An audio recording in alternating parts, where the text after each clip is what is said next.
Welcome back to 9 Lives of Fear. What if a simple flea market find wasn't just a cute antique, but something alive? Something watching you? I thought I was just buying a beautiful old doll for my collection. I thought it was harmless. But the moment Eloise came home with me, life as I knew it changed. From missing keys, strange scratches, and cold spots, to terrifying dreams where she watched me like she was alive, this isn't just a story. It's my reality. And today, I'm sharing every chilling detail of the doll that wouldn't let me go. Stay with me, because some horrors don't just haunt your dreams, they follow you home. I thought I'd found a harmless antique, a charming piece for my collection. But what if a flea market find isn't just an object, but a silent observer? The moment this doll entered my home, life as I knew it changed. This isn't just a story, it's a mystery that will make you question everything you thought you knew about coincidences. I'm not a superstitious person. I was at that time a 22-year-old college student who believes in logic, in cause and effect, in the explainable. Or at least, I was. Now, I live in the space between what I know and what I can no longer deny. And the answer to it all sits on my mantelpiece, watching me with painted, unblinking eyes. It started on a sweltering Saturday in July. The Vintage Treasures flea market was a chaotic labyrinth of forgotten histories and discarded treasures, smelling of dust, old paper, and fried onions. I had gone looking for vintage fabric swatches, but my attention was hijacked by a stall tucked away in the back, overflowing with porcelain dolls and dusty taxidermy. And then I saw her. She was nestled between a one-eyed teddy bear and a tarnished silver tea set.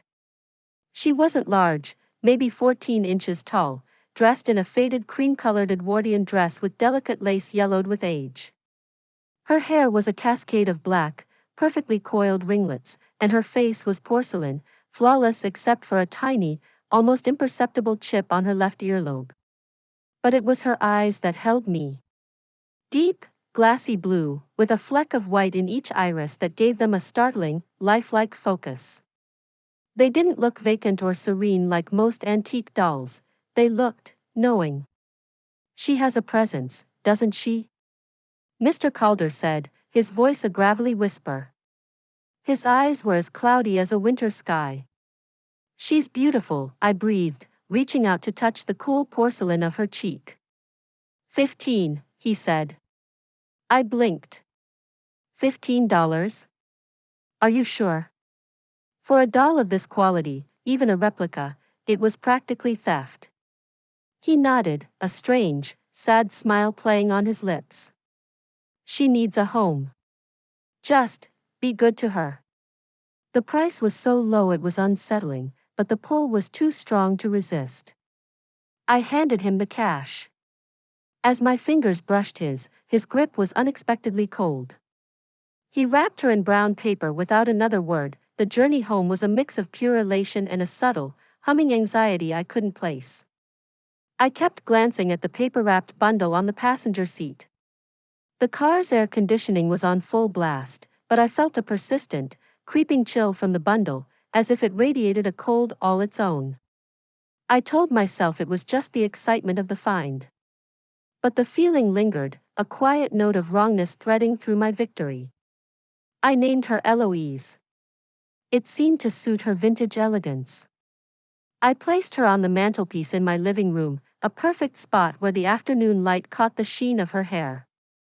For the first few days, she was just a beautiful object. But then, the small things began. It started with my keys. I was meticulous about where I placed them, in a small ceramic bowl on the entryway table. I came home from class one Tuesday, keys in hand, and set them down. When I went to leave an hour later, they weren't there. I searched the entire apartment, panic rising in my chest. I finally found them, nestled perfectly in the center of my pillow, on my bed. I laughed it off, blaming my scattered brain. Stress does strange things. A week later, I was reading on the couch and heard a soft thump from the kitchen, like a book falling. I called out, "Hello?" Silence. My roommate, Maribel, was away for the weekend. Cautiously, I crept into the kitchen. Everything was in place. No, wait, the flour canister, which I always kept at the back of the counter, was now perched on the edge, dangerously close to falling. A draft, I reasoned. A loose floorboard. I pushed it back, trying to ignore the prickling feeling of a presence. The sense of being watched started then. It was physical, a prickling on the back of my neck, especially in the living room. I'd be chopping vegetables or scrolling on my phone and feel a heavy gaze. My eyes would snap up, scanning the room, and land on Eloise. She would sit exactly as I'd left her, her painted blue eyes fixed on me. Then came the dreams. Vivid, saturated with color, terrifyingly clear. In them, I was always a child, playing in a room I didn't recognize, with faded floral wallpaper. And Eloise was there, not on a shelf, but in a small rocking chair, watching me. She never moved, but I knew she was alive. I could feel her awareness. Sometimes, she whispered things, her porcelain lips unmoving, her voice a dry rustle like dead leaves in my mind. I could never remember the words upon waking, only the suffocating dread. The dreams bled into my waking life. The apartment's atmosphere grew thick and heavy, like air before a storm. It was palpable, and it followed Eloise. I noticed cold spots. One evening, watching TV, a wave of frigid air washed over me, raising goosebumps on my arms. The thermostat read 72 degrees. The cold was localized, a 10-degree drop in the space in front of the mantelpiece. I moved to a different chair, and the cold followed, a chilling aura centered on Eloise. The noises escalated. Doors swung open on their own. The kitchen radio switched on at night, faint, tinny static. One afternoon, I heard sharp cracks from the bedroom. I ran in to find 3 porcelain perfume bottles shattered on the floor, their shards glittering like broken teeth. No open window, no tremor, no explanation. The scratches were worst. Dusting the mantelpiece one Saturday, my fingers brushed over fine, jagged lines. I leaned in closer. They were scratches, deep enough to mar the wood, clustered like letters. An L? An S? I tried to rationalize it. Maybe a stray sleeve button? Maybe Maribel's cat? But the cat hadn't been here in weeks. The scratches looked old, worn into the wood as if by decades of pressure. A cold dread washed over me. This house had a history with Eloise, a history I'd unknowingly unearthed. I couldn't pretend anymore. Fear was constant, a knot tightening every time I entered my home. The events weren't random, they were tied to Eloise. My logical mind, the part that earned a scholarship through careful analysis, screamed for answers. Gas leaks? Subaudible frequencies? Carbon monoxide? I bought a detector. The needle didn't move. I had to experiment. Hands trembling, I lifted Eloise from the mantelpiece. Her porcelain body was so cold it felt like holding ice from the inside out. The moment my fingers closed around her, stillness fell over the apartment. The fridge hum faded. City noise vanished. Just me, and the weight of this silent figure. I carried her to the spare bedroom, rarely used, and placed her on the nightstand. I closed the door firmly and spent the evening in the living room. The first hour was quiet. The second, I heard a faint scratch behind the door. I ignored it. Then a soft thud. My heart hammered. I waited 10 minutes, then crept to the door, palm sweating on the doorknob. The room was freezing. A visible puff of mist escaped my lips. Window closed. Radiator cold. Eloise sat on the nightstand. But her head, once facing the door, tilted slightly. Her glassy blue eyes were aimed directly at the bed where I slept as a child during summer visits. On the pristine white duvet, directly in front of her, was a single dark red mark. Not liquid, more like rust or old clay. It mirrored the chip on her earlobe. I snatched her, sob catching in my throat, and ran to the living room, placing her back on the mantelpiece. The oppressive cold in the spare bedroom vanished. Apartment sounds returned. The experiment confirmed it. Eloise was the source. But why? My research became a frantic obsession. I searched for a maker's mark, none. I scoured online forums for haunted objects, for anything resembling my experience. Hours in the university library, fingers stained yellow with dust from old newspapers and forgotten records.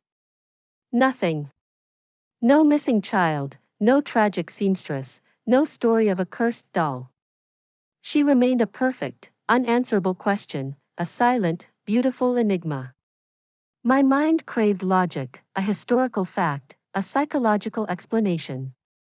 But all I had were cold spots, scratches, and the feeling of being watched. Some things have no explanation. Some doors, once opened, can never close. That was 6 months ago. Eloise sits on the mantelpiece now, exactly where it began. I live with her. I have to. I tried to get rid of her, packed her in a box, drove 20 miles to a donation bin, left her there. Halfway home, crippling anxiety seized me, forcing me to turn around.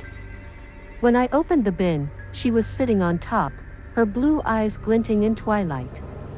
I brought her home. She had no intention of leaving. The disturbances have become my new normal. Quieter, more intimate. A whisper of my name when alone. A cold finger trace down my spine as I fall asleep. Doors inch open, silent invitations. I no longer dream of a child's room, I dream of her history, fragmented images of another time, another house, another girl holding her, feeling the same dread I do. I never discovered who made her, or whose soul might be tied to her porcelain form. The mystery remains, a silent question mark at the center of my life. Some horrors don't want understanding, they want acknowledgement. I live in quiet unease, a hostage in my own home. I look at her every day, this beautiful, terrible thing I brought home for a bargain price. And sometimes, just sometimes, when the light hits her face just right and the air grows cold, I think I see her eyelids lower, just a fraction, in a slow, knowing blink.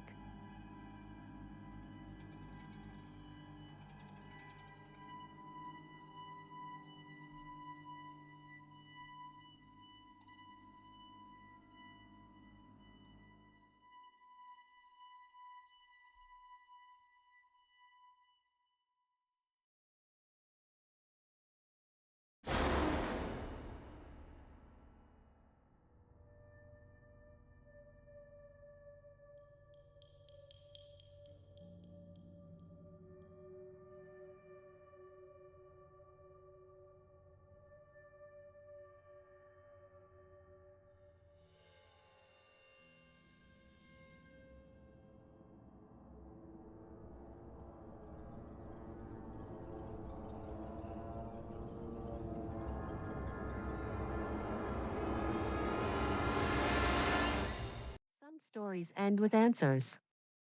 This one didn't. I never discovered who made the doll, or why she chose me. I don't know if she's haunted, cursed, or something else entirely. All I know is that she's still here, and that living with her has taught me something I never wanted to learn. Not everything that enters your life is meant to be understood. Some things don't want logic.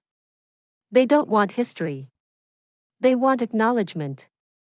So if you're watching this and thinking about that one object in your home, the one that makes the air feel heavy, the one you never quite look at for too long, maybe trust that feeling.